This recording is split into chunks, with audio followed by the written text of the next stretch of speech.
Alléluia, gloire à l'Éternel, notre Dieu, notre Père. Bienvenue donc à cette deuxième partie deuxième vidéo sur la fête de Hanouka. Donc elle se compose de 4 parties. En fait, ici, nous allons voir donc la troisième partie et une quatrième partie. Troisième partie, c'est la dimension messianique. Donc on a vu l'histoire, ok, déjà, le fondement historique. Ensuite, on a vu l'évolution à travers des siècles, ok, au niveau messianique, au niveau prophétique, donc la dimension prophétique. Là, on voit la dimension messianique et ensuite on verra la dimension pratique. Donc la dimension messianique au travers du Christ de Elohim, du Christ de Dieu, c'est-à-dire du Christ de celui que Dieu en fait a envoyé, qui en fait est là pour nous enseigner la parole de Dieu, pleine de grâce et de vérité, à la gloire de son saint nom. Okay. Donc nous allons voir cette dimension. Qu'est-ce que Yeshua a dit lors de cette fête ou à l'occasion de cette fête-là? Ok. Remettons ces quelques instants au Seigneur. Merci Seigneur de ta parole vivante. Nous te rendons grâce qu'elle pénètre chacun de nos cœurs, y trouve un terrain favorable, puisse y produire des racines profondes et qu'elle ne remonte pas au ciel sans avoir pleinement accompli ta volonté. Merci pour les enseignements que tu nous donnes. Merci pour la parole. Nous te rendons grâce dans le précieux nom de Yeshua. Qu'elle fasse son travail que toi tu veux à la gloire de ton saint nom. Nous te rendons grâce dans le précieux nom de Yeshua, ton fils bien-aimé. Amen. Donc voyons en fait ce que Yeshua nous dit sur en fait cette fête. Fête des Lumières et Yeshua. Donc la première chose, c'est en fait ce que Yeshua a dit. Yeshua leur parla de nouveau et dit, « Je suis la lumière du monde. Celui qui me suit ne marchera pas dans les ténèbres, mais il aura la lumière de la vie. » Voilà, donc c'est très important ça. Ok? Jean chapitre 8, verset 12. « Pendant que je suis dans le monde, je suis la lumière du monde. » Ici, Jean 9, 5, en fait ici. Cette fête porte aussi le nom de la fête de la dédicace. Okay. Nous sommes le temple du Saint-Esprit. Donc fête de la dédicace, où on dédicace en fait un temps, on consacre en fait ici un temple. Ok, fête de la dédicace. Nous sommes le temple du Saint-Esprit, c'est marqué dans 1 Corinthiens chapitre 6, verset 19. Donc si nous sommes le temple du Saint-Esprit, notre temple il doit être consacré en fait à Dieu. Oui, bien sûr. Corps, âme et esprit, nous devrons être à la disposition de l'Éternel notre Dieu, entièrement. Okay, pas à moitié. On ne doit pas faire en fin de compte un sacrifice partiel, non. On doit se consacrer totalement à Dieu. Tu y vas ou tu y vas pas. C'est ça. Aussi, consacrons-nous à l'Éternel notre Dieu par Yeshua HaMashiach, afin qu'il fasse au travers de nous ce qui lui est agréable. Romains chapitre 12, verset 1. Yeshua HaMashiach, celui qui est appelé le Christ, en fait ici. Donc ça c'est très important. On aurait pu rajouter aussi ça. Yeshua HaMashiach, celui qui est appelé le Christ, afin qu'il fasse au travers de nous ce qui lui est agréable. C'est ça qui est important. Ok? C'est la seule chose que nous avons à faire. Apprendre l'obéissance et la soumission. C'est pas facile. Ça peut prendre toute une vie, mais c'est ça qui est très important. Et plus j'apprends vite, plus j'avance. Yeshua HaMashiach est spécialement venu à cette fête à Jérusalem pour nous parler. Okay. Qu'est-ce qu'il a dit à cette occasion? À cette occasion, il nous donne un enseignement particulier. Dans Yohanan, chapitre 10, versets 22 à 42. Donc on va lire essentiellement 2 passages. Le passage de Jean, en fait ici, qu'on va décortiquer un peu, okay, pour voir les paroles de Yeshua, et aussi le passage de Marc. Quel est le passage de Marc qui est affecté à cette fête-là? Nous allons donc le voir également. C'est donc très important. Donc, Yeshua, qu'est-ce qu'il est dit ici? On célébrait à Yerushalayim, ok? Donc c'est Jérusalem. Okay, Jérusalem. Dans nos Bibles, c'est mis Jérusalem. Mais le mot ici en grec, c'est Yerushalayim. Enfin, en hébreu, c'est Yerushalayim, mais en grec, c'est Yerusalama, en fait, ici. Ok? Yerusaloma, en fait, ici. La fête de la dédicace. Ça veut dire la cité physique de Jérusalem. Celle qui n'est pas forcément spirituelle. C'est la cité, en fait, ici, des habitants. C'était la fête de la dédicace. C'était l'hiver. Donc, forcément, c'était bien, effectivement, cette fête-là. S'il n'y a pas d'autre fête à ce moment-là. Elle s'appelle fête de la dédicace. On aurait pu, en fait, aussi appeler fête, traduire par fête de Hanouka. Mais en réalité, en grec, c'est bien écrit dédicace. Donc, c'est la dédicace, mais c'est en rapport avec la fête de Hanouka, évidemment, la fête des Lumières. Ok? Donc, celui qui cherche trouve, bien évidemment, et cette fête-là est très importante. C'était l'hiver. Bien. Et Yeshua se promenait dans le temple sous le portique de Shelomo. Shelomo, c'est Salomon. Donc, il se promenait dans le temple sous le portique de Salomon, Shelomo, en fait, ici. Les Juifs l'entourèrent et lui dirent, « Jusqu'à quand tiendras-tu notre âme en suspens? Si tu es le Christ, c'est-à-dire celui qui est annoncé dans les Écritures, dans la Torah, les prophètes, les psaumes, qui doit venir pour faire l'expiation et enseigner la parole de Dieu avec grâce et vérité, okay, dans un langage que tout le monde est capable de comprendre, c'est ça que veut dire le Christ. Si tu es le Christ promis par Dieu, en fait, dis-le-nous franchement. Donc là, ce sont des Juifs qui parlent, okay, et qui en fait savent qu'il y a un Christ qui doit venir. Okay, donc on voit bien ici qu'il y en a dans une dimension hébraïque. Le mot Christ, c'est un mot qui a une connotation hébraïque quelque part, et en fait il correspond à une réalité spirituelle qui était enseignée dans la Torah, les prophètes et les psaumes. C'est donc très important. Petit a déjà ici, c'est le mot âme, c'est le mot psyché en fait en grec. Psyché, ça veut dire âme, ça veut pas dire esprit. En esprit, c'est pneuma en fait en grec. Donc ici, c'est pas pneuma, c'est en fait, donc ça ne doit pas traduire par esprit, ça entraîne la confusion. C'est pour ça que nos traductions sont quelque part perverties et sont mauvaises, parce qu'elles maintiennent une certaine confusion, ça manque de précision. Jusqu'à quand tiendras-tu notre âme en suspens? Notre âme, l'âme c'est quoi essentiellement? Je le répète, c'est le cœur, les sentiments, okay, c'est les pensées, en fait ici, ce qu'on a dans nos pensées, et c'est la volonté. L'âme principalement c'est ça, trois choses essentielles, en fait ici, les sentiments du cœur, en fait ici, ok. Donc c'est pas le cœur physique, hein, c'est le cœur en fait au sens spirituel du terme. Ici les sentiments, c'est-à-dire tes pensées, comment elles sont, est-ce qu'elles sont conformes à Dieu, est-ce que les jugements que tu as dans ta tête sont conformes aux jugements de Dieu, ceux de la Torah, des prophètes et des psaumes. Ok, donc là on va se poser des questions, bien sûr. Et la volonté. Comme Job dit, j'ai fait plier ma volonté à la parole de Dieu. C'est donc très important. Comme Job, en fait, évidemment. Donc notre âme en suspens. Notre âme, c'est notre intelligence, notre capacité à réfléchir, notre pensée, en fait, ici, quelque part, et nos sentiments. Jusqu'à quand tiendras-tu notre âme en suspens? Donc il ne comprenait pas certaines choses. Si tu es le Christ, dis-le-nous franchement. Si tu es le Christ, ici en grec, c'est bien en fin de compte, on a bien l'article défini en fait ici, c'est pour ça qu'on l'a mis en majuscule en fait ici, c'est bien le Christ. Donc le Christ dont on parle dans la Torah, les prophètes et les psaumes, c'est donc bien très antérieur en fait ici à ce que la pensée chrétienne dit en fait ici, bien évidemment. Le Christ, à cette époque, le Christ voulait dire celui qui fera l'expiation, ok, pour le peuple, qui viendra pour expliquer à tous la Torah avec grâce et vérité, dans un langage compréhensible par tout le monde, afin de pouvoir l'écouter et la mettre en pratique. Beaucoup de croyants sont dans cette attente spirituelle quand Yeshua lui-même vient physiquement en tant qu'homme, bien évidemment. Regardez ce que Jéricho, l'homme à Jéricho, ce qui se passe à Jéricho, avec l'aveugle, il crie en fin de compte ici, il entend parler de Yeshua le Nazoréen, le consacré consacrant, qui est en train de passer. Et en fait, il est en train de dire, aie pitié de moi, fils de David. Okay, donc l'héritier du trône de David.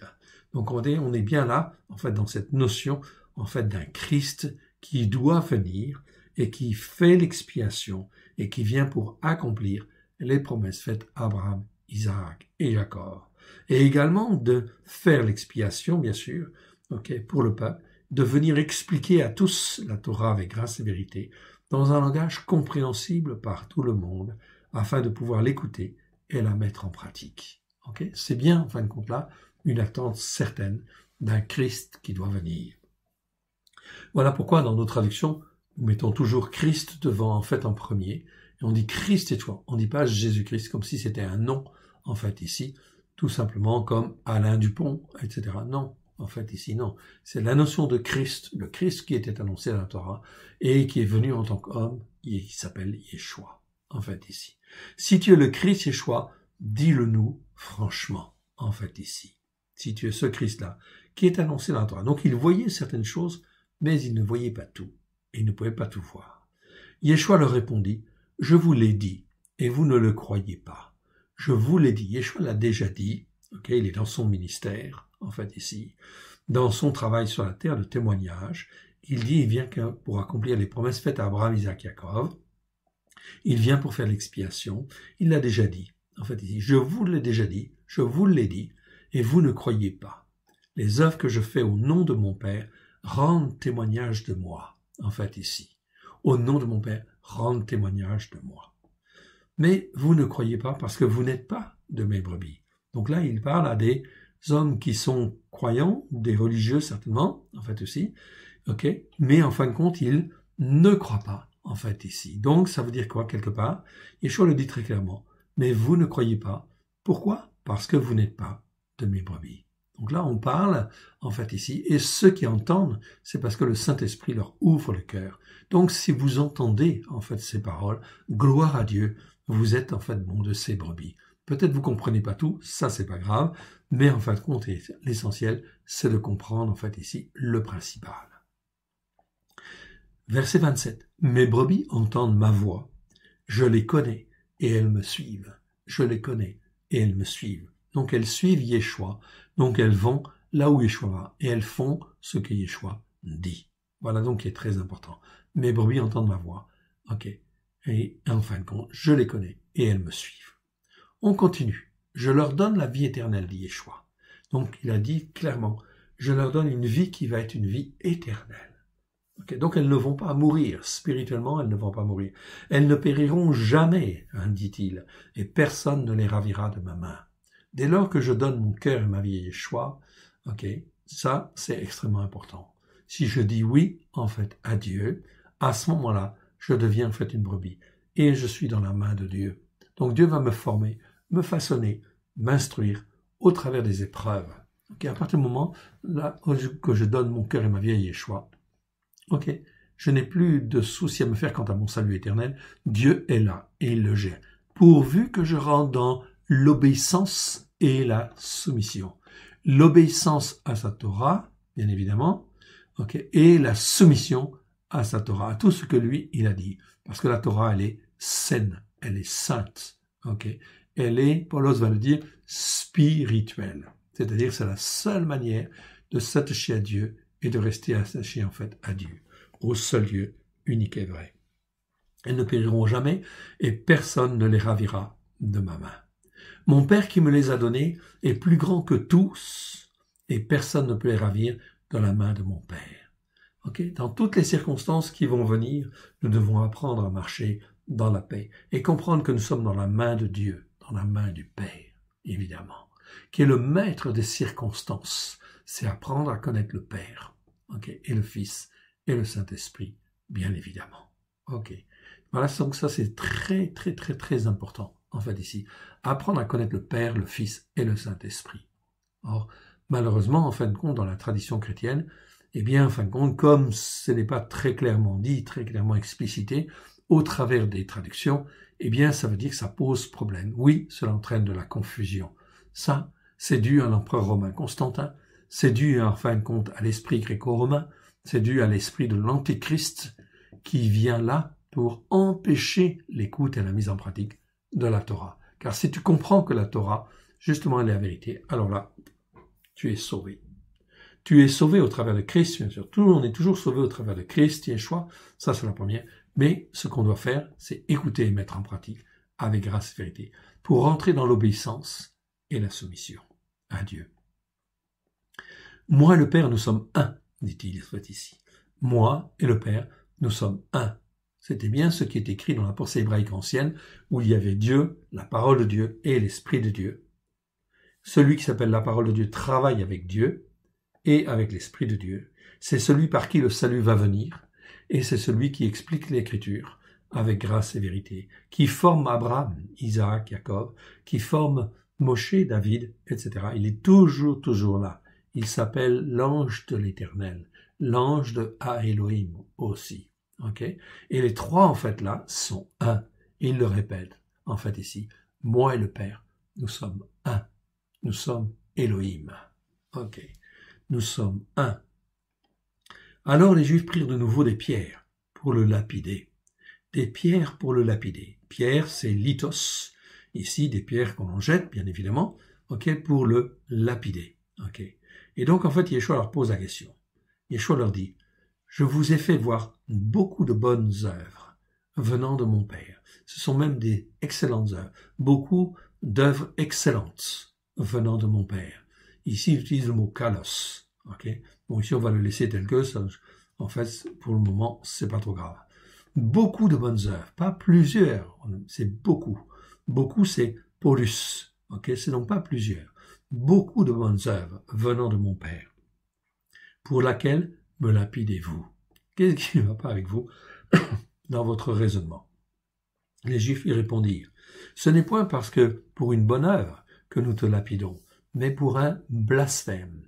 Blasphème ou calomnie, ou médisance, ou un outrage, ou une insulte. C'est ça un blasphème. Parce que toi, tu es un homme et tu te fais Dieu. Ok, ici. Donc ici, blasphème, c'est blasphémia. Ça existe 19 fois dans 18 versets. C'est une parole qui calomnie, qui outrage, qui diffame. En fait, ici, tout simplement. C'est ça un blasphème. Donc ici, donc ils veulent le lapider pour un blasphème. Mais dans les Écritures, il est bien dit, en fait, ici, dans les prophètes, ok, que Dieu se choisira en fait un homme, un descendant d'Adam, ok, un homme pour en fait ici accomplir les Écritures. Oui, bien sûr, c'était écrit. Donc, il voit ou ne pas voir.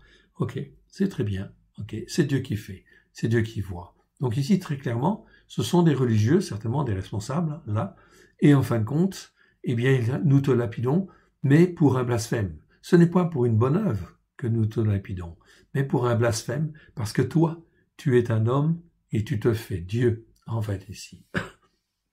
Est-ce qu'il avait raison de dire ça, Yeshua? Oui, il avait raison de dire ça.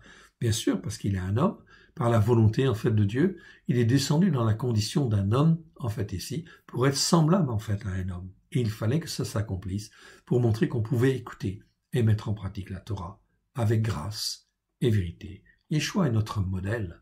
Alors, si Yeshua a la Torah dans le cœur, je vous l'ai montré, je vous l'ai dit déjà, en fait ici, dans le psaume 40, versets 8, 9, si bien écrit, « Voici, je viens pour faire ta volonté, mon Dieu, mon Père, et je viens, en fait, j'ai la Torah écrite au fond de mon cœur. » Yeshua le dit. Alors, si je veux être transformé à l'image de Christ, comme Dieu le veut, par la puissance de son Saint-Esprit, c'est bien sa volonté, eh bien, si je veux l'être, je n'ai plus qu'une chose à dire. Oui, mon Dieu, je suis d'accord. Fais ce qui te convient. Inscris ta Torah dans mon cœur et dans ma vie, à la gloire de ton saint nom, afin que je puisse être transformé à l'image de ton Fils, comme toi tu le veux. Mais est-ce que je peux dire à Dieu, je suis d'accord pour que tu me transformes, mais je veux pas de ta Torah dans mon cœur. Ça le fait pas. Okay, c'est pas conforme aux Écritures. Donc, ça, c'est en fait quelque chose qui n'est pas bon devant Dieu. Donc là, c'est pour ça que tout croyant doit effectivement se poser la question, est-ce que je veux me consacrer en fait à Dieu, comme Dieu le veut, être le temple du Saint-Esprit, être une habitation de Dieu en esprit? Alors il faut que j'obéisse et que je me soumette pleinement à ce que Dieu veut. Voilà pourquoi la fête de Hanouka est une fête très importante. Et ne pas la faire, c'est oublier une consécration. C'est ne pas faire la consécration que Dieu veut, tout simplement, en fait ici. Chacun choisit, comme il veut. Yeshua leur répondit, n'est-il pas écrit dans votre Torah, j'ai dit, vous êtes des dieux. Donc, en fait, ici, Dieu rappelle, Yeshua rappelle, ici, en fait, un psaume, okay, c'est le psaume 82, verset 6-7, où il dit, j'avais dit, vous êtes des dieux, okay, c'est le mot Elohim, en fait, en hébreu. Vous êtes tous des fils du Très-Haut. Donc, si je suis racheté au travers de Christ, c'est pour devenir, en fait, compte ici, un fils du Très-Haut, un fils de Elohim. Okay? C'est-à-dire que je dois devenir comme un Dieu. Dieu n'a pas de problème, en fait, avec ça, en fait, ici. Je dois devenir un petit Dieu, si je puis dire, en fait, ici, quelque part, en fait, ici. Vous êtes des dieux. Et vous êtes capables de donner, en fait, aussi la vie. Par votre parole, vous devriez être capable de donner la vie, la guérison, la délivrance, etc. Pourvu que vous écoutiez et vous mettiez en pratique. Vous êtes tous des fils de Dieu. Cependant, vous mourrez comme des descendants d'Adam. Okay. Vous tomberez comme un prince quelconque. Pourquoi? Parce que vous n'écoutez pas et vous ne mettez pas en pratique, comme en fait moi je le demande en fait ici. Donc ça c'est extrêmement important. N'est-il pas écrit dans votre Torah? J'ai dit, vous êtes des dieux. Donc Dieu veut faire de nous des dieux, des petits dieux, mais qui soient obéissants et soumis en fait bien sûr à l'éternel Dieu. Comme Christ en fait ici est Dieu bien sûr. Il est un Dieu en fait ici bien sûr. Et si elle a appelé Dieu ceux à qui la parole de Dieu a été adressée, et si l'écriture ne peut être anéantie, voilà pourquoi il faut changer de manière de penser. Si je suis dans la pensée gréco-romaine, eh bien, ça va poser un gros problème, parce que je veux dire, il y a plusieurs dieux alors, en fait, ici. Et oui, il y a plusieurs dieux, en fait, ici. Mais il y a des dieux qui sont soumis, en fait, au seul Dieu unique et vrai, en fait, ici, et d'autres qui ne le sont pas, en fait, ici, quelque part. Quand on parle, en fait, ici, du mot Dieu, en fait, ici, en grec, c'est pas ça. En grec, c'est le mot El. El, ça veut dire, c'est traduit par Dieu. Mais c'est Dieu qui a de la puissance, qui a de la force pour agir. Mais à quel nom? Au nom du seul Dieu unique et vrai, à Elohim. Oui, bien sûr. Donc, ici, ça, c'est très important de bien faire ces nuances. Ces nuances, en hébreu, on les a. Okay? On les a pas, en fait, en français. Et on les a pas, en fait, en grec non plus. En fait, ici. Donc voilà pourquoi ça pose en fait un problème. Il faut venir sur les racines hébraïques de la foi, être enseigné dans la Torah, les prophètes et les psaumes, afin de bien comprendre cette dimension. Dieu veut nous donner de la puissance, en fait, ici. Que l'on soit comme des dieux sur la terre par rapport au mal, par rapport à la puissance, en fait, de Satan. Dieu est tout à fait d'accord avec ça. Ça ne pose aucun problème, en fait, ici. Donc cette notion de Dieu, en fait, ici, n'est pas aberrante, et elle ne contredit pas, en fait, le fait que Dieu est Dieu, en fait, est le seul Dieu unique et vrai. Voilà pourquoi c'est bien, en fait, de dire à Elohim, en fait, ici, comme c'était bien écrit, effectivement, dans la Torah, les prophètes et les psaumes, où on parle du seul Dieu unique et vrai, c'est à Elohim, c'est le Père, en fait, ici, c'est l'Éternel, en fait, ici, quelque part. Alors qu'effectivement, les autres sont avec Dieu, en fait, ici, sont comme des dieux, mais ne sont pas dieux, en fait, ici, pas dans la toute-puissance, en fait, de Dieu. Du Dieu d'Abraham, de Yitzhak et de Jacob, ça, il n'y en a qu'un seul, en fait, ici. Quand je dis le Dieu d'Abraham, de Yitzhak et de Jacob, j'ai une bonne identification de notre Père céleste, de Elohim, de l'Éternel, en fait, Dieu, en fait, ici. Si elle a appelé Dieu ceux à qui la parole de Dieu a été adressée, donc la parole de Dieu, quand elle est adressée à quelqu'un, c'est pour qu'il devienne comme un Dieu, en fait, ici, quelque part. Et si l'écriture ne peut être anéantie, l'écriture ne peut pas être anéantie. Donc il faut faire attention, bien sûr, à l'utilisation de ces versets. Il vaut mieux être dans la pensée hébraïque, bien évidemment, en fait, ici, car la source, c'est toujours, en fait, l'Éternel Dieu. Si tu as de la puissance, c'est parce qu'elle te vient de l'Éternel Dieu, en fait, ici. L'Éternel Dieu tout-puissant, du tout-puissant. Et si tu te détaches, en fait, de l'Éternel Dieu, eh bien, tu n'es plus, en fait, un Dieu, en fait, ici. Donc, cette notion de Dieu, il faut faire un petit peu attention. Si l'écriture ne peut être anéantie, en fait, ici, celui que le Père a sanctifié et envoyé dans le monde, vous lui dites, tu blasphèmes. Ok, non. Ok. Il est en train de dire, en fait, ici, non. En fait, vous êtes complètement dans l'erreur dans votre manière de réfléchir. Okay, manière de penser, manière de réfléchir. Dans votre capacité à réfléchir, ils sont pervertis. On verra tous ces mots, en fait, dans la traduction, en fait, que l'on prépare. Tu blasphèmes et cela parce que j'ai dit, je suis le fils de Elohim. Donc Dieu dit, en fin de compte, enfin Yeshua dit, je suis le fils de Elohim. Il n'y a pas d'ambiguïté là-dessus. Dans les traductions juives, nous mettons bien, en fin de compte ici, fils, non pas de Dieu tout court, mais fils de Elohim, le seul Dieu unique et vrai. Donc Yeshua est bien le fils du seul Dieu unique et vrai, c'est-à-dire à Elohim, en fait, ici. C'est donc très important, cette connaissance-là, cette connaissance hébraïque, fondamentale. Comme ça, on ne se trompe pas. Blasphéméo. Blasphéméo, ça veut dire blasphémer, c'est le verbe. Tout à l'heure, on a vu le nom, en fait, ici, blasphème. Ici, il y a un verbe, blasphémer. Blasphémer, en fait, ici, c'est un verbe qui existe 34 fois dans 34 versets. Ça veut dire injurier, outrager, calomnier, diffamer. hein, ou blasphémer tout simplement, en fait aussi. Okay? Donc tu blasphèmes. Okay? Donc, et cela parce que j'ai dit, je suis le fils de Elohim. Non, c'est une vérité, il est bien le fils de Elohim. Il n'y en a qu'un, en fait, ici, il n'y a que lui qui peut dire ça, et il le dit, en fait, là, très clairement. Mais en face, ils ne comprennent pas, parce que ce ne sont pas les brebis de Dieu, en fait, ici, quelque part. Si je ne fais pas les œuvres de mon Père, ne me croyez pas. Mais si je les fais, quand même vous ne me croiriez pas, croyez à ces œuvres, afin que vous sachiez et reconnaissiez que le Père est en moi et que je suis dans le Père. Donc Yeshua insiste sur cette unité spirituelle. Okay? Mon frère, ma sœur, cette unité spirituelle, c'est ce que Yeshua veut.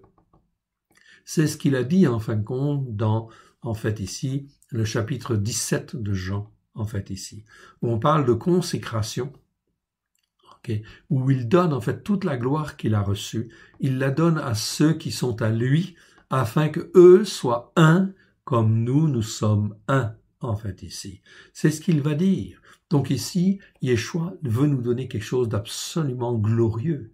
Et cela ne se fait pas sans rien, sans sacrifice, bien sûr, sans épreuve, dans lequel, en fait, nous devons crucifier notre chair, okay, et modeler, en fait, ici, notre âme, nos pensées à la manière de penser de Dieu.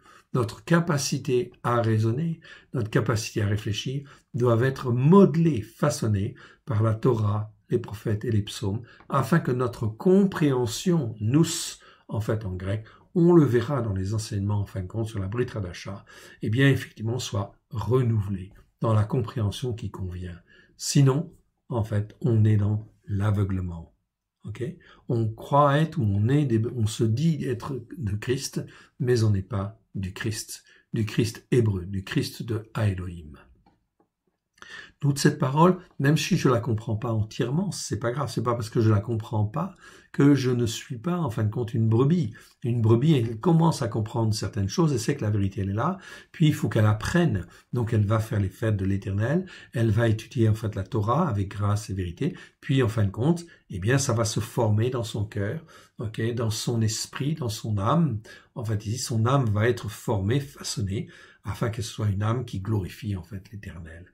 Mais sans formation, il n'y a rien qui se passe. Le chrétien charnel ne rentre pas dans le royaume de Dieu, en fait, ici. C'est Paulos qui le dit dans Galates. Galates, chapitre 5, versets 19 à 22. Vous pouvez lire, en fait, tout simplement. Donc ici, afin que vous reconnaissiez que le Père est moi, et que vous reconnaissiez que le Père est en moi, et que je suis dans le Père. Donc ici, c'est une image très importante.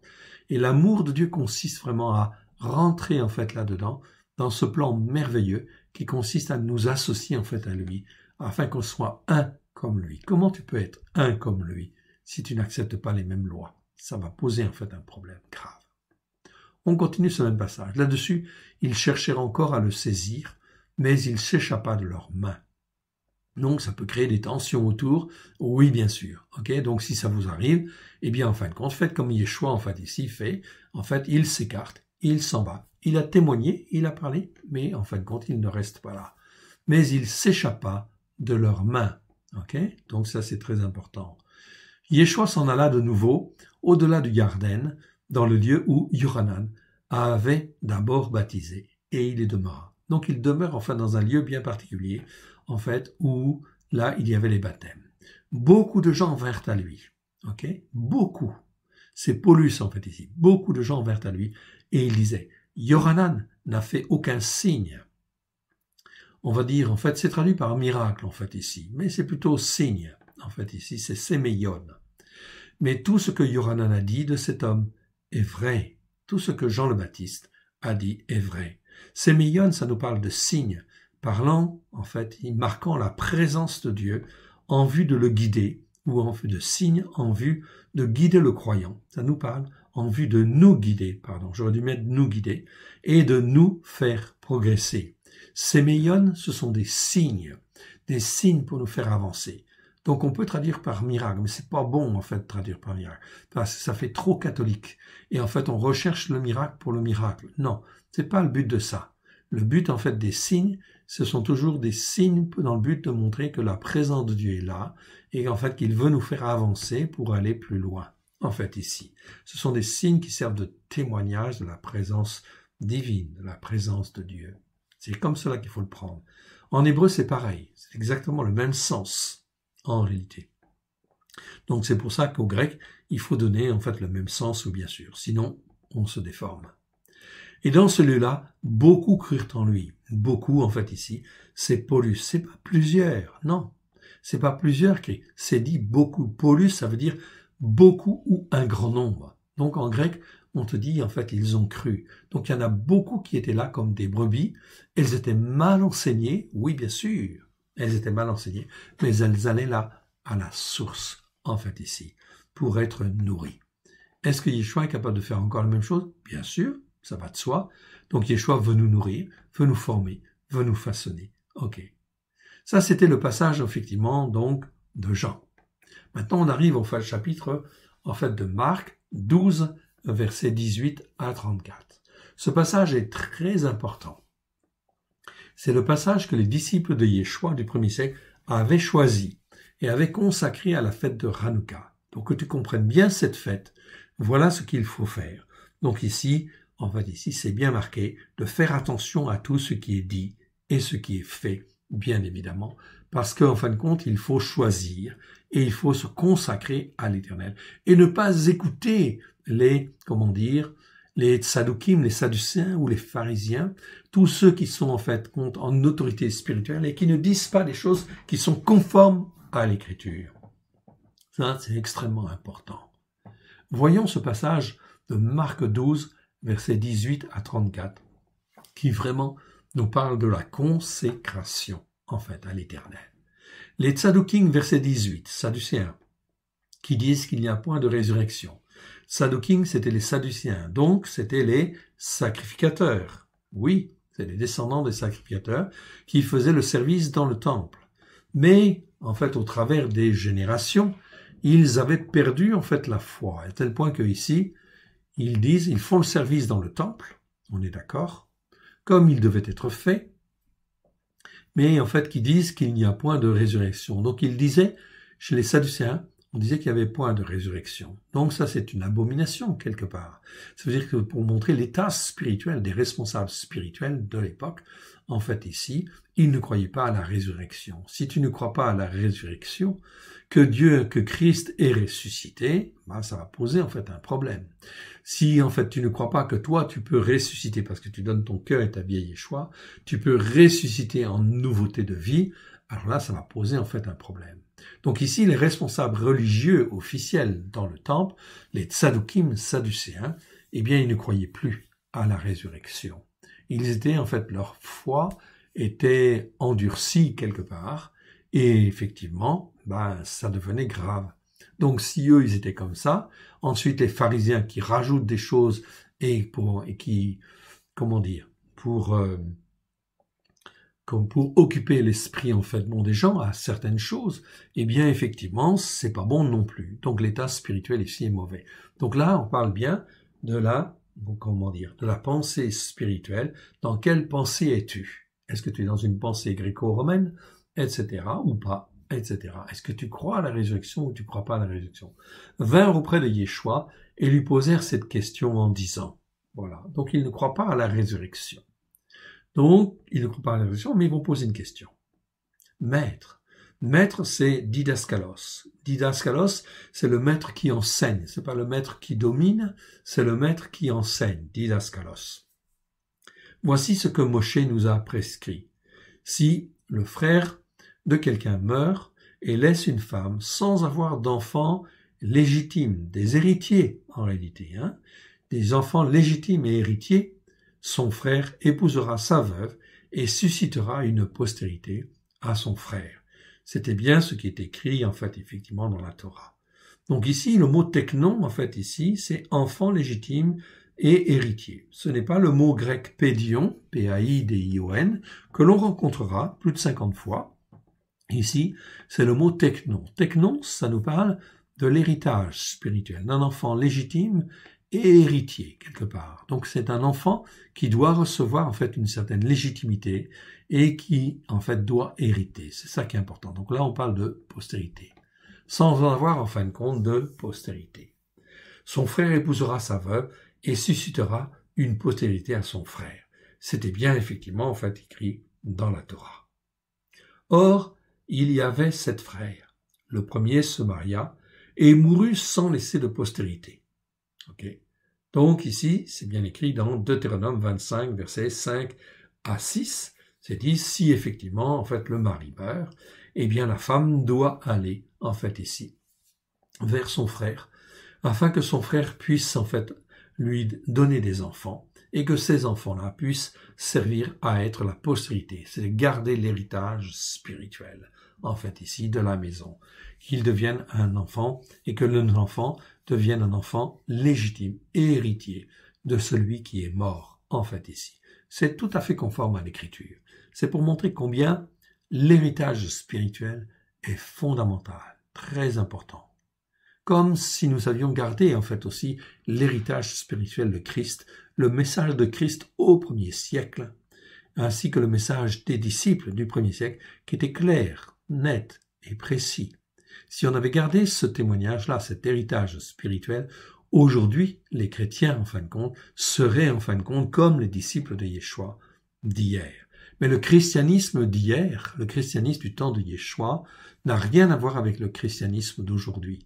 Le christianisme de Yeshua, c'est un christianisme qui est bien implanté sur la Torah, les prophètes et les psaumes. Sans ambiguïté, là-dessus, c'est vraiment très très clair. Je vous renvoie aux enseignements sur les premiers témoins de Yeshua que nous avons fait sur la chaîne YouTube à l'école de Yeshua. Vous pouvez vérifier, c'est vraiment très clair. Le christianisme, au début, le message de Yeshua, est un message vraiment très très clair. Or, en fait, au travers des siècles, il a été déformé. Et aujourd'hui, le christianisme d'aujourd'hui, est-ce qu'il a, en fin de compte, est-ce qu'il est inscrit sur la Torah pour la mettre en pratique? Ok, avec grâce et vérité.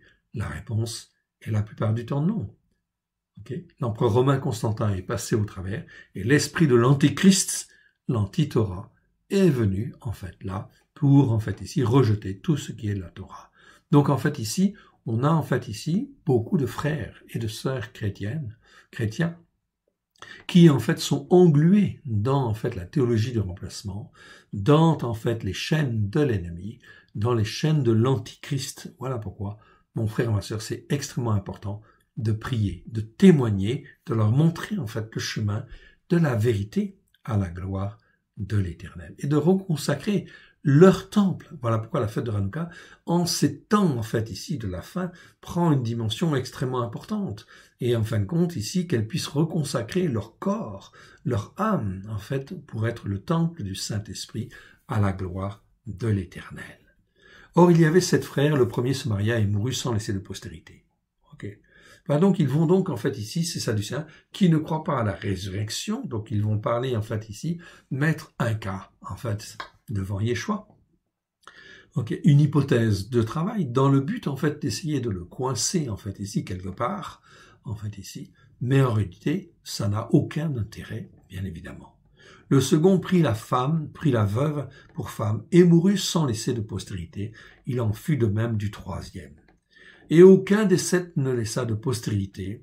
Après eux tous, la femme mourut aussi. C'est quand même, en fait, 7 personnes. On est vraiment dans un cas d'école, en fait, ici, tout à fait exceptionnel, en fait, ici. Et, en fait, ici, complètement ridicule, qui n'a aucun intérêt. Est-ce que ça intéresse la majorité des personnes, la majorité des croyants? La réponse est non, est évidemment non. Un peu de bon sens, en fait, ici, on est dans un cas d'école qui est perverti, bien évidemment. À la résurrection duquel d'entre eux sera-t-elle la femme, car les 7 l'ont eu pour femme, en fait, ici.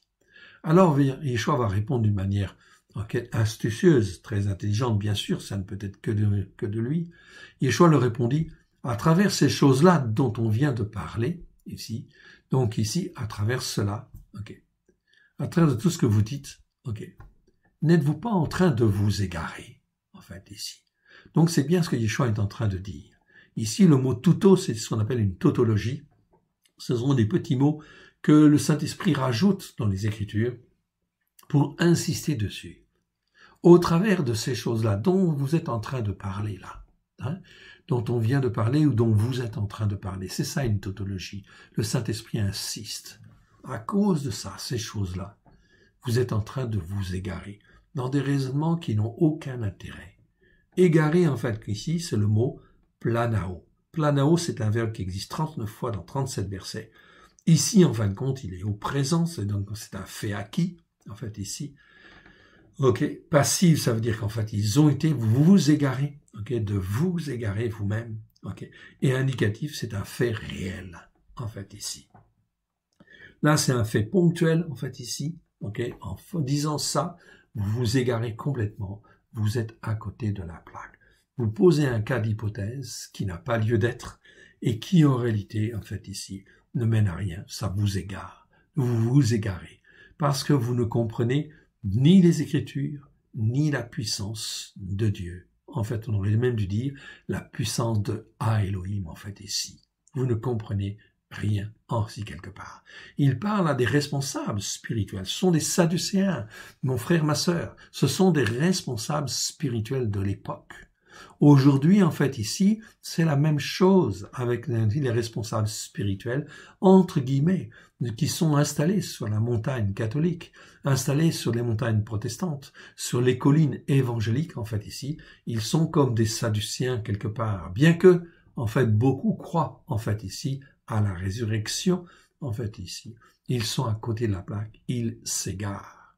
Ils s'égarent, pourquoi? Parce qu'ils ne disent pas la Torah et la vérité. Donc, résultat des courses, ils vont être entraînés dans l'égarement, en fait, ici, dans l'égarement dans les temps qui viennent. C'est ça qui est un problème, en fait, ici, grave. S'ils ne se repentent pas, je dis bien, s'ils ne se repentent pas, ils vont se laisser entraîner par une puissance d'égarement.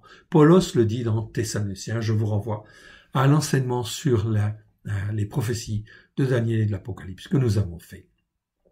Parce que vous ne comprenez ni les Écritures, ni la puissance de Dieu. En fait, ici, hier, il y avait des religieux qui ne comprenaient rien. Aujourd'hui, il y a des religieux qui ne comprennent pas, en fait, comme il faut. Ou comment peuvent-ils enseigner? Ici, puissance, c'est dynamis. C'est un mot qui existe 120 fois dans 116 versets. C'est la puissance de Dieu. C'est la puissance qui fait des actes de miracles, qui fait la délivrance. Okay? Dès lors que tu es dans l'obéissance et la soumission à Dieu, dès lors que tu es dans l'obéissance et la soumission à Dieu, la puissance de Dieu peut agir. Oui, bien sûr, elle peut agir autrement, on est bien d'accord. Ok, tout à fait ponctuellement. Tout à fait ponctuellement, on est d'accord. Mais si tu veux qu'elle agisse d'une manière, en fait, aussi plus importante et plus permanente, il faut te consacrer pour être un vase d'honneur. Ok, et ça se fait selon les conditions de Dieu et les conditions pleines et entières à respecter. Car, à la résurrection des morts, on ne donnera plus de femmes en mariage, ni de maris, mais ils seront comme des anges dans les cieux, en fait, ici. N'avez-vous pas lu, en fin de compte, que lorsqu'il y a l'enlèvement, en fait, ici, nous sommes transformés dans un état, en fait, incorruptible? Oui, bien sûr. Et par la suite, on ne donnera plus de femmes en mariage, ni de maris. Ok, tout simplement. En fait, parce que l'on est avec Dieu, bien évidemment. Ça ne veut pas dire que ça n'existera pas sur la terre. Attention. 26. Pour ce qui est de la résurrection des morts, n'avez-vous pas lu dans le livre de Moshé ce que Dieu dit dans le buisson? Je suis le Dieu d'Abraham, le Dieu de Yitzhak et le Dieu de Jacob. On est bien là dans un retour aux racines. Les racines de la foi, c'est qui, en fin de compte? Eh bien, ce sont nos pères dans la foi. C'est Abraham, Yitzhak et c'est Jacob. On est bien là sur les racines hébraïques de la foi, sur les bonnes racines. Et en fin de compte, Dieu a été pour Abraham, en fait, le Dieu qu'il fallait. Il a été pour Israël le Dieu qu'il fallait. Il a été pour Jacob le Dieu qu'il fallait. C'est pour ça qu'en fin de compte, c'est pas trois dieux, mais il s'est présenté sous, en fait, des formes complémentaires, bien évidemment, afin, en fin de compte, de pouvoir expliquer ce que c'est que Dieu, en fait, ici. Dieu n'existe pas dans une seule représentation. On est obligé d'avoir différentes représentations, en fait, de l'Éternel, notre Dieu, afin de comprendre un peu mieux ce qu'il est. Mais on est incapable de saisir la totalité, en fait, de l'Éternel Dieu. Bien sûr. Pourquoi? Parce qu'on n'est qu'un homme, en fait. Qu'un homme, qu'une femme, etc. Et on ne peut pas renfermer dans notre esprit, dans notre pensée, en fait ici la pensée de Dieu. Les pensées de Dieu sont bien au-delà de nos pensées, en fait ici. Très important. Voilà pourquoi il faut apprendre à être dans l'obéissance et la soumission, mon frère, ma sœur. Ça, c'est très important. Ok. Exode, en fait, ici, 3.6. C'est bien ce qu'il disait dans le buisson ardent. Exode 3.6. Et il ajouta, « Je suis le Dieu Elohim de ton père. Je suis Dieu Elohim d'Abraham. Je suis Dieu Elohim de Yitzhak. Je suis le Dieu Elohim de Jacob. » Il dit à chaque fois Elohim. Je suis l'Elohim d'Abraham. Je suis l'Elohim de Yitzhak. Je suis l'Elohim de Jacob. Okay? Voilà pourquoi Dieu veut être notre Elohim à chacun de nous. Oui, bien sûr. Notre Dieu tout-puissant, toute la puissance en fin de compte de Dieu. La puissance du Dieu créateur. Elohim, ça fait toujours référence au Dieu de la création. Celui qui parle et la chose, elle arrive. Okay? Donc ça, c'est très important. Elohim, en fait, ici, pour Abraham. Elohim pour Israël. Elohim pour Jacob. C'est exactement ce qu'il veut faire avec nous. C'est écrit. Paulos l'a écrit. Bon, c'est pas bien traduit, je suis d'accord. Mais il a écrit, en fin de compte, dans 2 Corinthiens, chapitre 6, versets 14 à 18. Où là, il dit, sortez du milieu d'eux, sortez de ce qui est impur, sortez de tout ce qui n'est pas conforme, en fin de compte, à la parole de Dieu. Et il va dire, il dit pas, je serai leur Dieu. Ça, c'est la traduction française. Non. Il dit, je serai Elohim pour eux, en fait, ici. Ou je serai Elohim pour lui, pour celui qui sort, en fait, ici. Je serai Elohim, comme Dieu a été, et l'Elohim d'Abraham, l'Elohim de Israël, l'Elohim de Jacob. C'est très important. Moshe se cacha le visage, car il craignait de regarder à Elohim. C'est à Elohim qui se représente là, sous différentes formes, en fait, ici, mais c'est à Elohim. En hébreu, c'est écrit pas Elohim tout court, là. Ici, c'est écrit à Elohim, c'est-à-dire le seul Dieu unique et vrai. Le Saint-Esprit rajoute l'article HA devant Elohim pour dire, attention, ici, ce n'est pas n'importe qui. C'est le seul Dieu unique et vrai, c'est le Père. C'est en fin de compte celui qui gère toutes les circonstances, qui est le Maître et qui veut être ton Dieu. Si tu veux consacrer ton temple, ton corps, ton âme à, en fin de compte, Dieu, au travers de la fête de Hanouka, très bien, fais une reconsécration pour qu'en fin de compte, l'Elohim soit, en fait ici, Elohim soit ton Dieu, et que à Elohim soit vraiment aussi ton seul Dieu unique et vrai dans ta vie. Amen. Ça, c'est très important. Mais Dieu n'est pas le Dieu des morts. Dieu n'est pas le Dieu des morts. Ok? On n'est pas le Dieu terroriste qui veut tuer, etc. Non, en fait, ça n'a rien à voir, rien à voir. Mais c'est le Dieu des vivants. Il veut donner la vie, toujours donner la vie, redonner la vie. Okay. Il veut redonner la vie avec une reconsécration, etc. Ce n'est pas un problème. Okay. Quel que soit l'état où tu es, okay, Dieu veut redonner la vie. Dieu veut donner la vie. Il s'appelle El Shaddai. C'est le Dieu des vivants. Vous êtes grandement dans l'égarement. Il va dire en fait aux Sadducéens ici. Il va dire que vous êtes un peu dans l'égarement. Non, il va dire en fait vous êtes grandement. Grandement en fait ici, c'est en fait le mot polus qui veut dire beaucoup, un grand nombre, en grand nombre, ou grandement en fait ici. Vous êtes beaucoup dans l'égarement, on aurait pu dire. Très bien, ça c'est effectivement bon en fait comme traduction. Beaucoup, grandement en fait ici. Grandement dans l'égarement. Pas dans la séduction. Dans l'égarement, en fait, ici. Donc, vous êtes beaucoup dans l'égarement. Donc, ça, c'est très important. Ce sont des responsables spirituels, des Sadducéens. Mon frère, ma sœur, il faut que tu apprennes à discerner, en fait, ici. À discerner ce qui est juste et ce qui n'est pas juste devant Dieu. Voilà pourquoi, en fait, ici, on a besoin de reconsécration, évidemment. Okay.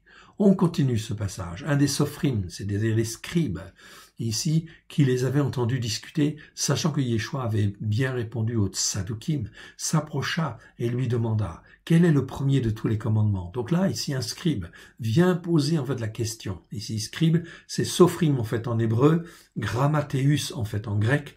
C'est un mot qui existe 65 fois dans 65 versets. Okay. En français, c'est scribe. Donc un sophrim. Ok, ici, un scribe, qui les avait entendus discuter. Mais lui, il semblait avoir un cœur pour venir, en fin de compte, vers Dieu. Ok? Donc, en fait, ici, on va voir ce qu'il va dire. qui les avait entendus discuter, sachant que Yeshua avait bien répondu aux Tzadokim, donc il reconnaît en fait la sagesse qui est dans Yeshua, s'approcha et lui demanda quel est le premier de tous les commandements. Donc là, il teste. C'est normal. Il faut tester les esprits. En fait, c'est normal. Yeshua lui répondit, voici le premier de tous les commandements. Écoute Israël, l'Éternel notre Dieu, l'Éternel est un. Donc Yeshua cite quoi ici? Cite quoi? La Torah. Deutéronome chapitre 6, verset 4. C'est pour ça que tout le christianisme au premier siècle enseigné par Yeshua est posé sur la Torah, les prophètes et les psaumes. Il n'y a pas d'ambiguïté là-dessus, c'est bien en fin de compte très clair. Écoute Israël, l'Éternel notre Dieu, l'Éternel est un. Donc il n'y a rien de changé. Rien de changé. Il est un. Ça veut dire qu'il ne change pas. C'est exactement la même chose. On est dans une continuité parfaite. Yeshua dit cela, en fait, ici. Ok, ici. Il le dit au scribe. Donc ça contente forcément le scribe, il est forcément d'accord avec ça. Pourquoi? Parce que c'est la Torah. Ok.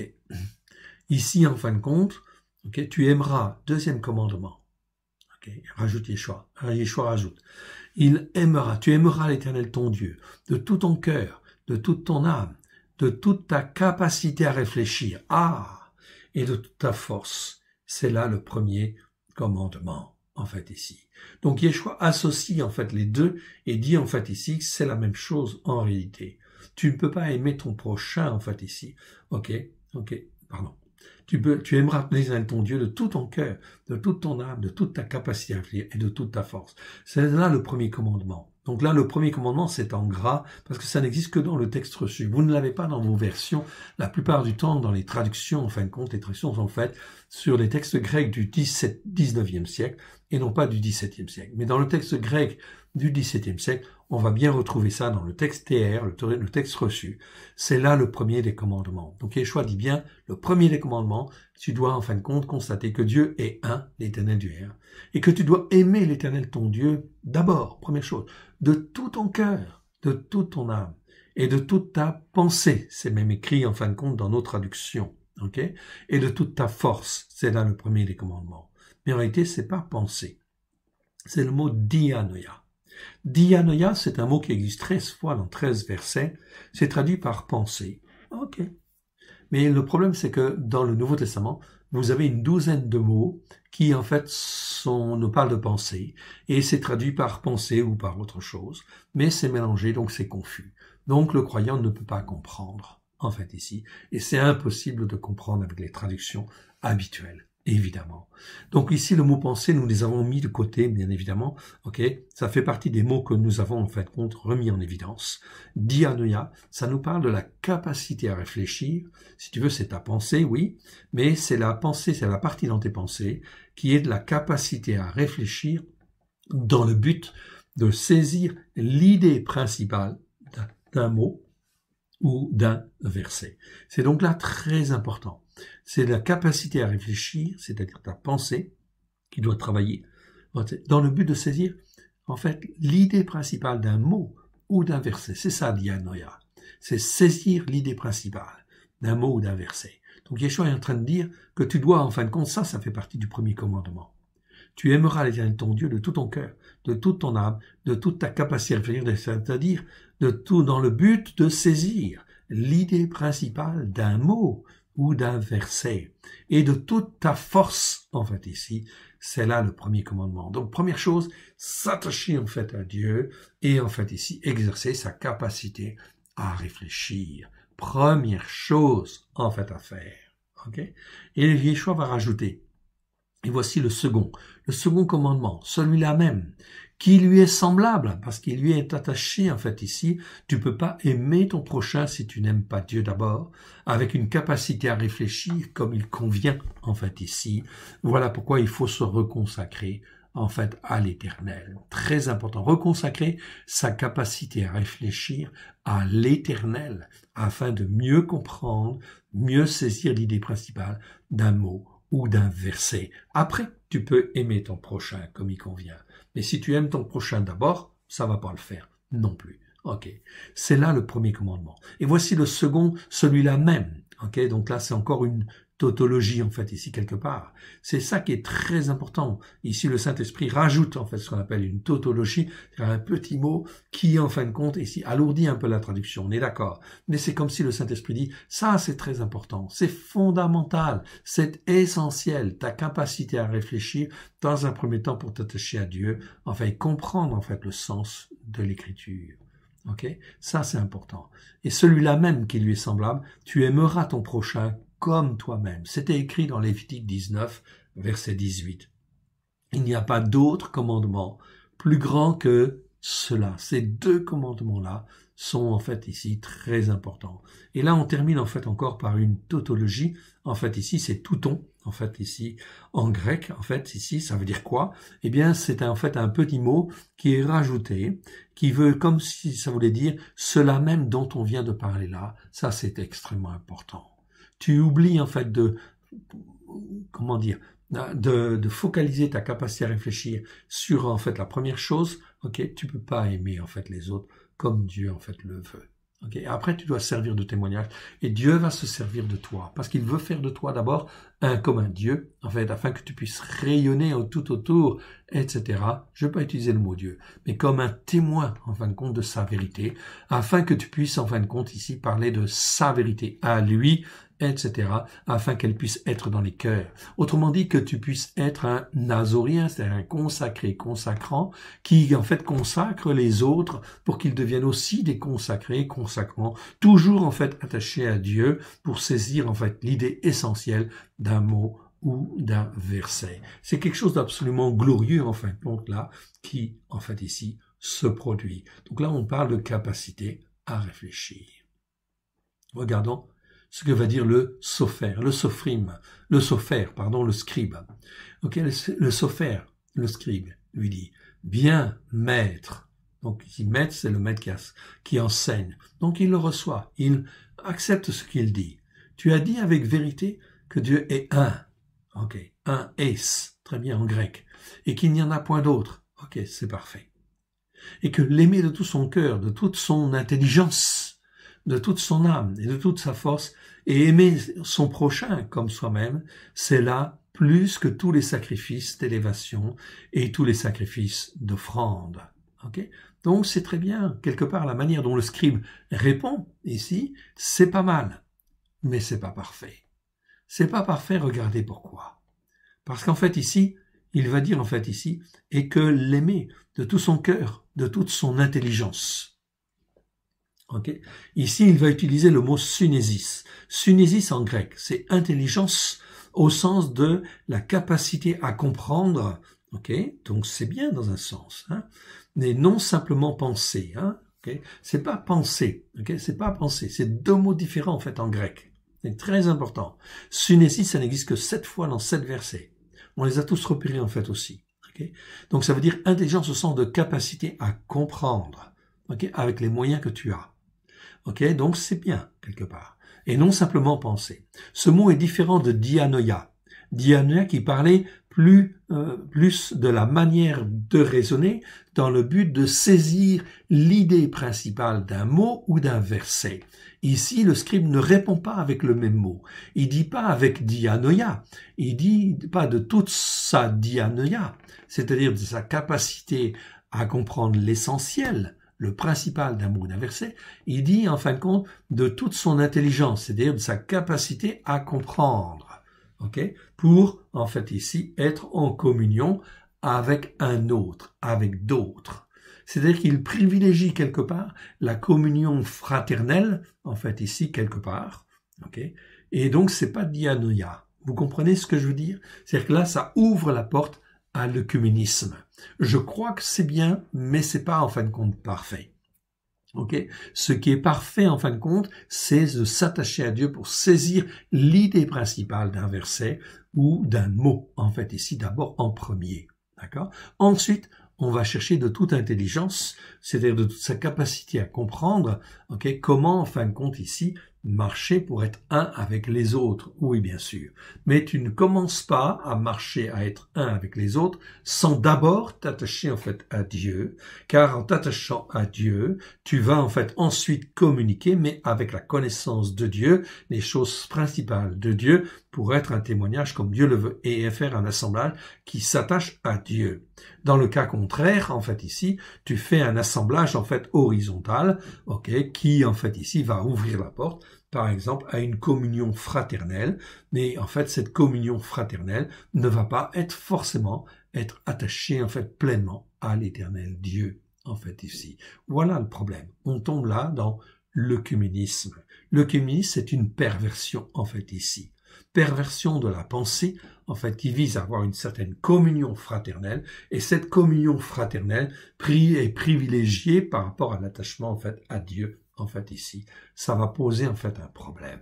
Donc, Yeshua est parfaitement entendu les mots, et les mots sont différents. Donc, Yeshua, que va-t-il dire? Eh bien, regardez ce que Yeshua dit. Ok. Ici, en fin de compte, psyché. Il utilise bien le terme psyché, en fait, aussi. Intelligence de toute son âme. Donc, il dit bien psyché, il dit bien l'âme. C'est bon. De toute sa force. Il va utiliser le mot icus. En fait, ici, c'est bien force, pareil, comme Yeshua. Et d'aimer son prochain c'est plésion. Ok. Donc, ici, parfait. Ça va, en fait, très bien. Comme soi-même, c'est plus que tous les sacrifices d'élévation et tous les sacrifices d'offrande, en fait, ici. Donc, on est dans une interprétation qui, quelque part, est faussée, en fait, ici. Quelque part. Et Yeshua, que va-t-il répondre? Donc, sacrifice d'élévation, holo, kotoma. Holo, kotoma, c'est l'équivalent de hola. C'est un sacrifice plein et entier. C'est un sacrifice entièrement, en fait, à Dieu, en fait, ici. C'est plus que tous les sacrifices d'élévation et tous les sacrifices d'offrande. Donc, il a compris quand même certaines choses. C'est quelqu'un, il est humain, si je puis dire, mais il privilégie, en fin de compte, quelque part, son raisonnement, son intelligence, ok, à, en fait, l'intelligence de Dieu, quelque part, en fait, ici. Ok. Donc, tousia, ça veut dire offrande, très bien. Que va répondre Yeshua? Yeshua, voyant qu'il avait répondu, ok, ici, en fait, judicieusement, bon, c'est vrai que c'est judicieux, quelque part. Nous, nékos, c'est un adverbe, ça n'existe qu'une seule fois, ça veut dire bon sens, en fait, ici. Bon sens, judicieusement, oui, on est d'accord, mais ça veut pas dire non avec intelligence. Non, c'est pas avec intelligence, c'est pas tout à fait intelligent, en fait, la manière de répondre, en fait, ici. Vous comprenez, en fait, la nuance, ici, on est dans la nuance, dans la manière de réfléchir. Comment, en fait, on réfléchit? Est-ce que je m'attache à Dieu pour raisonner comme Dieu veut que je raisonne? Est-ce que j'apprends, en fin de compte, les manières de juger de Dieu, en fait, ici, pour les faire miennes? Si dans ce cas-là, ça, c'est bon. Mais si effectivement je raisonne avec mon intelligence, ma capacité en fait à réfléchir, okay, avec mon intelligence, avec tout mon arrière-plan culturel, s'il est gréco-romain, ça va m'entraîner en fin de compte à des raisonnements qui ne vont pas aboutir en fait à un bon raisonnement quelque part, qui n'est pas sanctifié par l'Esprit de Dieu quelque part. Donc là, on parle bien en fin de compte, là, mon frère, ma sœur, de deux choses une, où tu te consacres à Dieu, et Yeshua est en train de te parler là de choses très subtiles par rapport à des sadduciens, par rapport à des scribes, donc des gens qui sont en autorité quelque part, dans une autorité spirituelle. Est-ce qu'ils raisonnent juste devant Dieu? Ok? Eh bien ça, en fait, tu ne peux le voir que si tu écoutes et que tu mets en pratique la Torah, bien évidemment. C'est donc un appel à la reconsécration à l'Éternel, bien évidemment. Ici, donc, une menorah dans une synagogue de Carpentras, en fait, ici. Donc, c'est en fait une menorah. Ok, ici, c'est donc un exemple. C'est la lumière. La lumière ne vient que de la Torah, mon frère, ma sœur. La Torah est la vérité. Il faut que tu puisses dire Torah Emet. Si tu dis que la Torah est la vérité, écoute les enseignements sur les parachiotes, ok, et forme-toi pour saisir l'essentiel d'un verset ou l'essentiel d'un mot, en fait, ici. Ça, c'est important, fondamental. Quatrième partie, nous passons maintenant à la mise en pratique de la fête de Hanouka. Alors, comment est-ce que je peux faire, en fait, dans tout ça? Eh bien, on va vous donner, en fait, ici, un exemple. Qu'est-ce que je peux faire, en fait, ici? Ok. pour commencer en fait ici et apprendre en fait ici. Eh bien, on va aller en douceur parce qu'on va se servir de la fête de Hanouka comme témoignage. Oui, bien sûr, en fait ici. Alors, en fait, on peut simplement commencer comme commencent en fait les Juifs d'une manière traditionnelle. Mise en pratique. 5 diapos, en fait, ici à voir. Pour célébrer et rappeler que la lumière doit briller dans nos cœurs et dans nos vies, nous pouvons, lors de ces 8 jours de la fête de Hanouka, allumer chaque jour une bougie supplémentaire, comme le fait la tradition juive. Donc on peut se servir de ça, de cette base-là. C'est bien, en fait, ici. Okay? Bien que, en fait, à l'image, vous voyez, en fin de compte, ici, un chandelier, en fait, à 7 branches. Donc, dans le temple, en fait, ici, bien sûr, quand ils ont reconsacré, c'est un chandelier à 7 branches. Donc, vous pouvez utiliser aussi un chandelier à 7 branches, si vous le voulez. Ok. À ce moment, vous mettez 2 bougies, en fait, à côté, ça fera 9, si vous voulez, en fait, ici. Vous pouvez faire. Ou allumer simplement qu'une menorah tous les jours, si vous voulez. Mais vous pouvez commencer aussi comme les Juifs de la tradition le font au départ, en allumant une Hanoukia, c'est-à-dire un chandelier à 9 branches.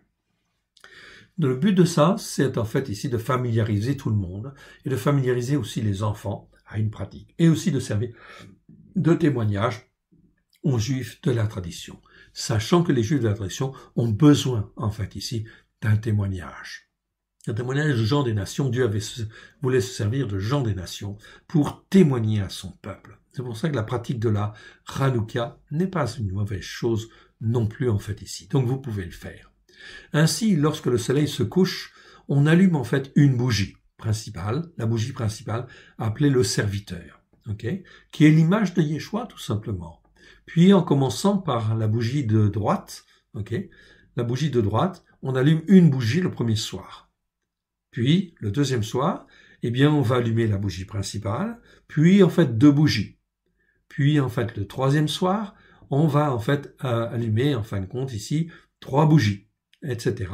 Et on continue. En fait, 3 bougies le troisième soir, 4 bougies le quatrième soir, jusqu'aux 8 bougies, en fait, le 8e soir, puisque la fête dure 8 jours. Donc, on rappelle les 8 jours de la dédicace, de la consécration, en fait, ici, du temple. OK? Ça, c'est une bonne chose. On peut faire comme cela. C'est très bien.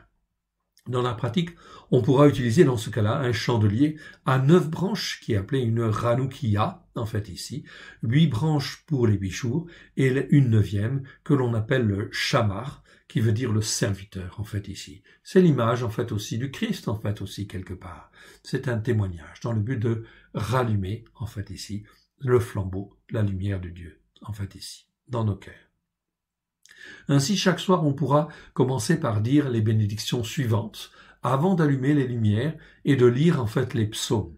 La mère de famille pourra dire, la mère de famille ou quelqu'un d'autre en fait ici, mais c'est souvent la mère parce que la mère, elle a un rôle très important dans la famille, en fait ici, c'est d'éduquer, de former, de maintenir en fait ici la pratique de la parole de Dieu, en fait ici, dans le but d'éduquer quoi? Les enfants. Bien évidemment, et tous ceux qui viennent, bien évidemment.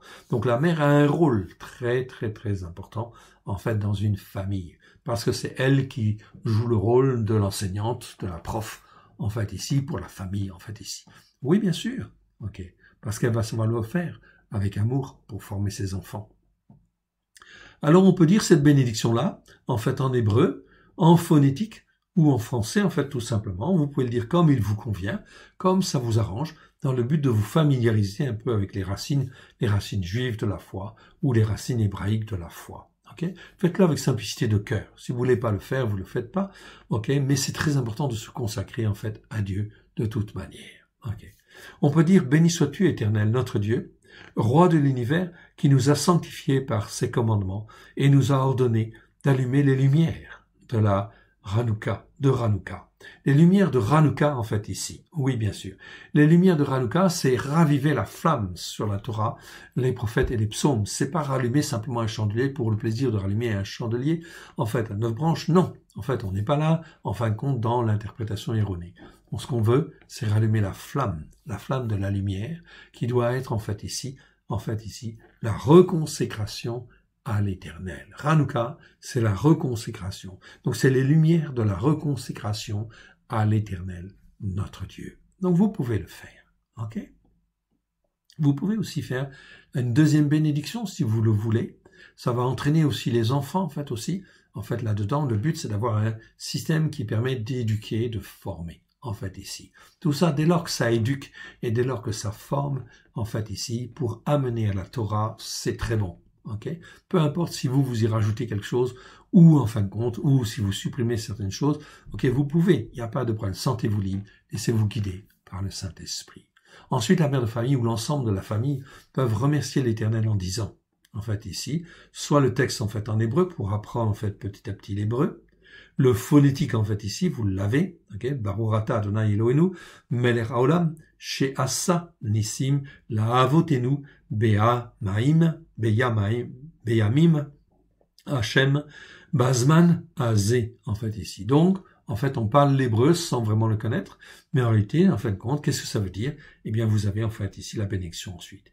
Béni sois-tu, Éternel, notre Dieu, roi de l'univers, qui a fait pour nous, en fait, des miracles en faveur de nos pères, en leur temps, à cette époque-ci.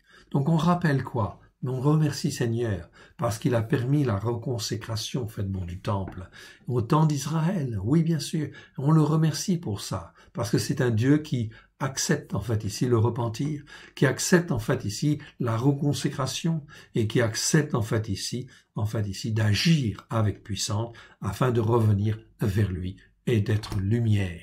Okay? Nous sommes destinés à être le temps. Donc on remercie Dieu déjà pour ce qu'il a fait en fait ici. Et on va remercier Dieu pour ce qu'il va faire et ce qu'il fera en fait au travers de nous. Car en fin de compte, si nous le voulons, Dieu peut nous consacrer à nouveau à son service d'une manière pleine et entière sur la Torah, les prophètes et les psaumes. On est là dans une dimension messianique et prophétique très importante, surtout par rapport au temps qui viennent, évidemment. Troisième bénédiction, pour familiariser un petit peu avec l'hébreu, en fait aussi encore.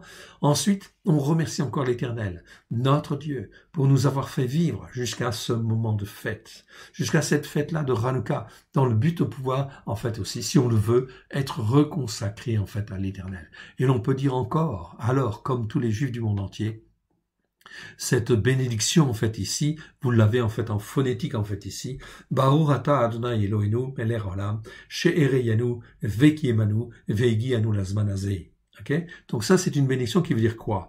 Béni sois-tu Éternel notre Dieu, roi de l'univers, qui nous a fait vivre, subsister et nous a permis d'arriver à ce moment-là. Chaque fête, mon frère, ma sœur, chaque fête c'est en fait ici un temps dans lequel Dieu en fait nous parle, nous façonne et nous permet en fait d'arriver à un moment là en fait dans le but de nous ressourcer, de nous façonner dans le but en fait de l'avenir. Mon frère, ma sœur, en fait le royaume mondial va se mettre en place. Beaucoup de difficultés vont venir et voilà pourquoi il est extrêmement important de se consacrer à l'Éternel, bien évidemment, afin que dans les temps qui viennent de cette préparation de ce royaume mondial, on ne s'oppose pas à cette venue, bien sûr, parce que ça fait partie du plan de Dieu, mais en fait, de comprendre, de se consacrer à Dieu pour comprendre. Mon frère, ma sœur, beaucoup de croyants, beaucoup de gens vont être entraînés à droite à gauche. Ils ne vont pas savoir à quel saint se vouer. Mon Dieu, mon Père, me voici, Seigneur, comme ton serviteur, afin de faire ta volonté, faire les œuvres que toi tu prépares d'avance pour en sauver un maximum. Je suis à toi. Corps, âme et service, je veux être ton serviteur, je veux être ton esclave, c'est-à-dire celui qui est là pour écouter et mettre en pratique et témoigner comme toi tu le veux, afin d'en sauver un plus grand nombre, bien évidemment. N'est-ce pas en fait une bonne attitude de cœur? Oui, bien sûr. Dieu attend des hommes et des femmes qui soient vraiment des esclaves, des gens qui se soumettent, qui sont obéissants et qui sont entièrement soumis à sa volonté. Le but de Dieu, c'est de sauver par rapport à toutes les catastrophes qui vont venir, qui nous sont décrites en fait là. Dieu ne nous demande pas de les changer, il nous demande quoi? De prendre à cœur toutes les brebis qui vont être perturbées par tout ce qui va venir et leur montrer le chemin de la Torah, le chemin de la lumière, à la gloire de l'Éternel. Car dans les temps qui viennent, il n'y aura plus beaucoup de choix.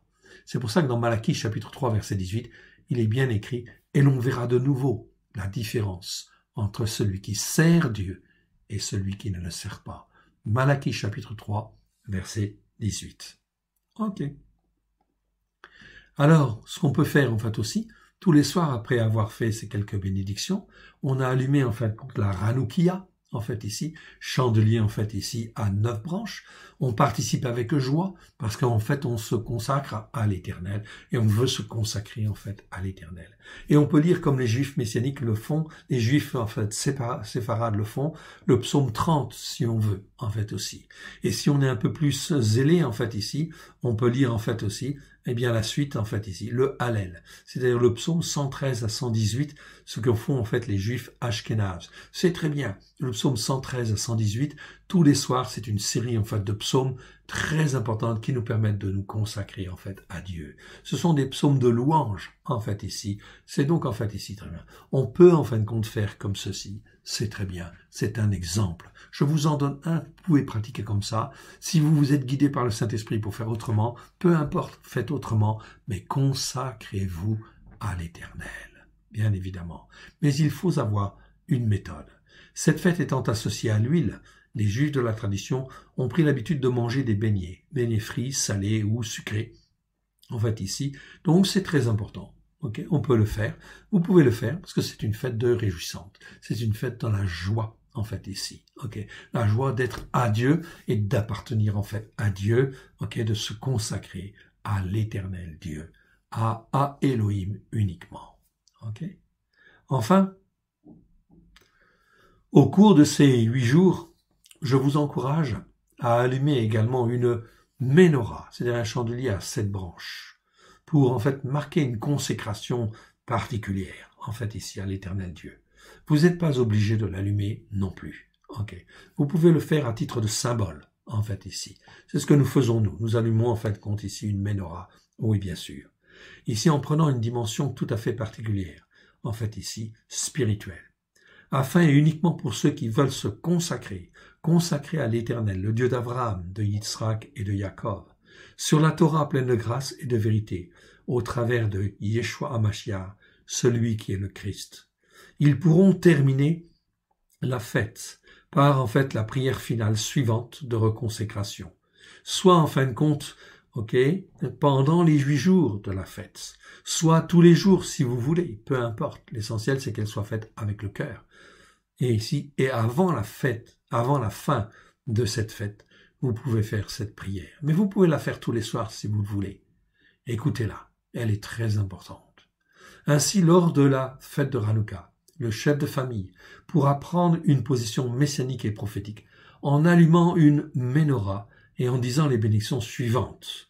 C'est pas obligé d'allumer une menorah, mais c'est un symbole, parce que c'est un symbole spirituel. N'oubliez pas que dans le temple céleste, il y a une menorah. Okay?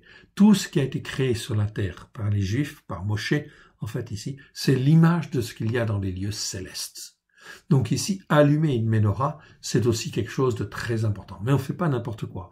La menorah, c'est quelque chose d'un symbole extrêmement fort, extrêmement puissant, en fait ici. On ne fait pas n'importe quoi avec la menorah. C'est pour ça que c'est mieux d'utiliser une Hanoukia aussi, etc.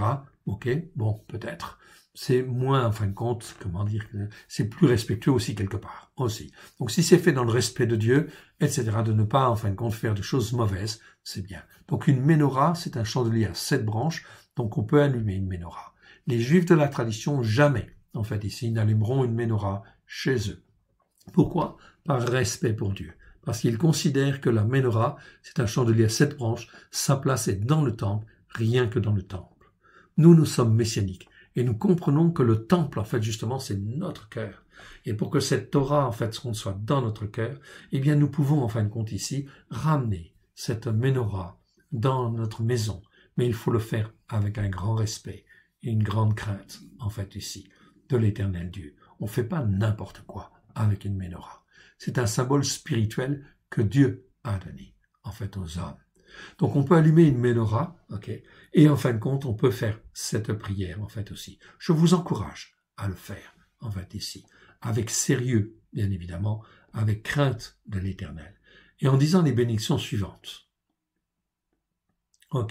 Ici en hébreu, ici en phonétique, ici en français.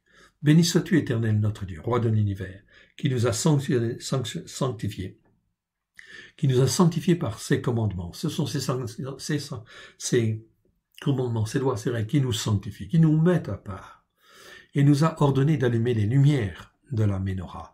Oui, les lumières de la Ménorah, afin qu'elles puissent briller 24 heures sur 24 dans nos cœurs et dans nos vies. Dans le nom de Yeshua Mashiach, celui qui est appelé le Christ. L'image du temple, c'est l'image du sacrificateur qui allume, en fait, ici, les lampes, en fait, ici, qui doivent rester allumées 24 heures sur 24, 7 jours sur 7. Dans le but que la parole de Dieu soit toujours, en fin de compte, là, comme éclairant, en fin de compte, ici, le peuple. Les tables de pain de proposition étaient, en fait, ici, au nord, en fait, ici, le chandelier était au sud, les enfants d'Israël, les 12 tribus, étaient symbolisés par les 12 pains de proposition, qui étaient au nord, et donc, en fait, le chandelier devait éclairer, en fait, la table des pains de proposition. C'est ici l'image de la parole de Dieu, de la Torah, qui doit nous éclairer. Mon frère, ma sœur, c'est exactement une symbolique là, extrêmement forte. Les lumières de la Torah doivent éclairer ton cœur, ton âme, ton esprit. Et tu dois apprendre à saisir l'idée principale, l'idée essentielle d'un mot ou d'un verset et le mettre dans ton cœur, afin que la compréhension, en fait, ici, soit renouvelée, bien sûr, à la gloire de son saint nom, en fait, ici. On continue. On peut dire aussi cette prière, donc très importante. Père très saint, nous te rendons grâce dans le précieux nom de Yeshua HaMashiach. Kara Hakefour.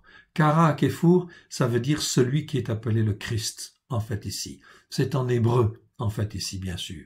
Kara Hakefour, ok? Ça veut dire celui qui est le Christ, appelé le Christ. Donc, en hébreu, en fait, en phonétique, je l'ai mis entre parenthèses, en fait, ici. Ok? Je vous l'ai mis, en fait, en français. Yeshua Mashiach, qui est appelé le Christ. C'est ça que ça veut dire. Kara Hakefour. C'est très peu connu, mais c'est connu dans les milieux, en fin de compte, juifs, ok, très anciens, très instruits, en fait, ici. On sait très bien qu'en fait, ici, c'est Kara Hakefour. Kara Hakefour, ça veut dire c'est celui qui a fait l'expiation une fois pour toutes, ok, et qui se rachète un peuple pour le former, le façonner à la gloire de l'Éternel. Ok? On va dire ensuite merci. Merci parce que tu nous as totalement affranchis. Tu nous as totalement délivrés, totalement sauvés. Et tu as fait pleinement de nous ton peuple au travers de Christ Yeshua, ton Fils bien-aimé. Il y a 2000 ans déjà. 2000 ans, en fin de compte, qu'on déforme les Écritures. Or, en fin de compte, c'est déjà accompli depuis 2000 ans. C'est une chose, elle est faite, elle est accomplie. Alors, on peut dire merci.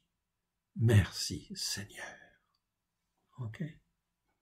On va dire ensuite, en Christ et selon ta grâce, tu as voulu faire de chacun de nous une habitation de Dieu en esprit, faire de nos corps le temple du Saint-Esprit, écrire dans nos cœurs ta Torah, pleine de grâce et de vérité. Qu'il soit fait selon ta volonté, ô mon Dieu mon Père, conformément à Jérémie 31 à 33, vous pouvez donc en fait ici refaire en fait ici cette prière librement, en fait de tout votre cœur, de toute votre âme, de tout votre esprit. Ainsi, nous te demandons humblement pardon, pardon pour nos péchés, nos transgressions, nos iniquités. Pardon car nous n'avons pas accompli pleinement la volonté, ta volonté, ni consacré nos corps comme devant être ton temple, le témoignage de la Torah vivante au travers de Christ Yeshua. Ça, c'est très important, mon frère, ma sœur. Vous pouvez relire ces prières. Ces prières, vous les avez, en fait, ici. Elles apparaissent à l'écran. Faites-le de tout votre cœur, de toute votre âme, de tout votre être. Et les choses vont changer. Oui, bien sûr. Dans les temps qui viennent, Dieu cherche des témoins de vérité à la gloire de son saint nom. Continuons et terminons, en fait, ici. Maintenant, nous voulons nous couvrir du sang de l'agneau, qui ôte le péché du monde, et nous venons vers toi, Père très saint, vers le trône de ta grâce, afin que tu nous touches les uns et les autres, et que tu nous renouvelles à la gloire de ton saint nom, en Christ Yeshua, ton Fils bien-aimé.